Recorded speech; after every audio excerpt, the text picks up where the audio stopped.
Hello, this is Michael Laughlin, Tony to my friends, demonstrating my Homework 5 database application at Middle Tennessee State University.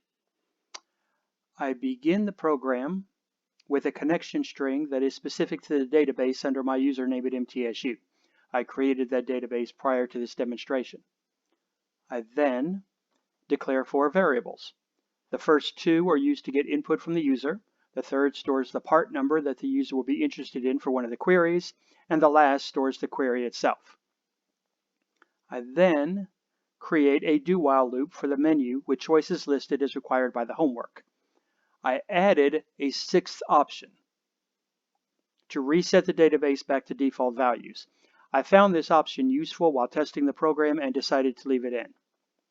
The user's menu choice is parsed in a while loop, and then that choice is passed to a switch statement in order to construct the correct query. After the switch statement, the query that was created is then sent to be executed. The queries themselves are written in individual methods. Each is rather specific to the homework requirements and probably couldn't be used anywhere else. The first creates an insert statement, the second an update statement, and the third a simple select all statement. The fourth method is more complicated in that it asks the user for more input to determine the desired part number. The query itself is constructed with a parameter in order to protect from SQL injection vulnerability. The part number entered by the user is tested in a try parse method to make sure that it was in the correct format as a single digit between 1 and 6, but then it is joined to the letter P as a string, since the part numbers are stored in the database in the form of P1, P2, etc. Since it is the query string itself that will be returned by the method, and since the part number will be needed when the query is executed, the parameter P&O is an out parameter so that the value can be maintained outside the scope of this method. The reset method is the one I added that's not actually part of the homework, but I found it to be useful during testing.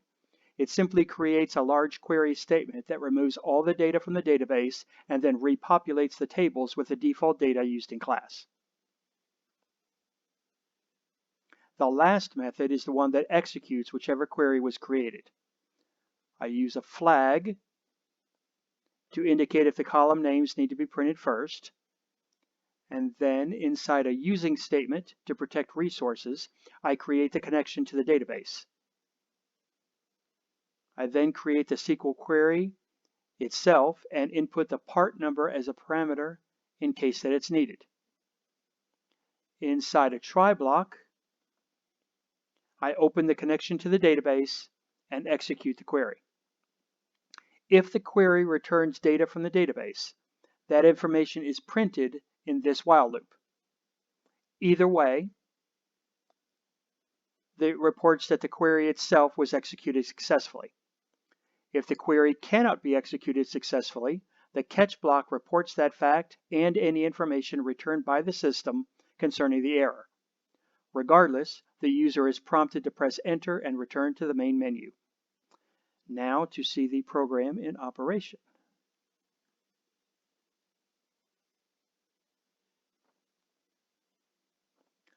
Option 1 attempts to input a specific tuple into the database.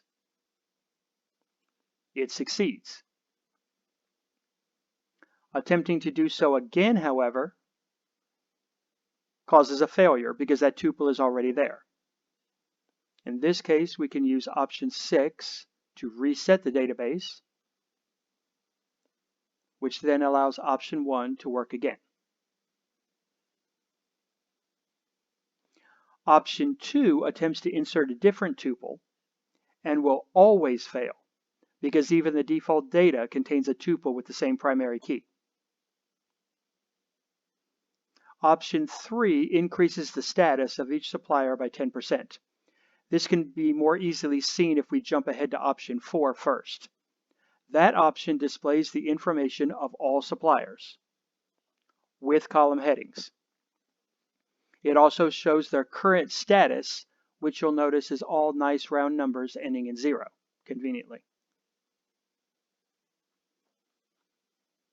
Now backing up to option 3, which is reported to be successful, we can use option 4 again to see that the status of each supplier was indeed increased by 10%. Option 5 will show only those suppliers that ship a certain part. So the user is prompted to enter a part number as an integer between 1 and 6. And then the suppliers that ship that part are displayed with column headings. Option 5 can be run multiple times to show that the results are different depending upon the part number that is chosen.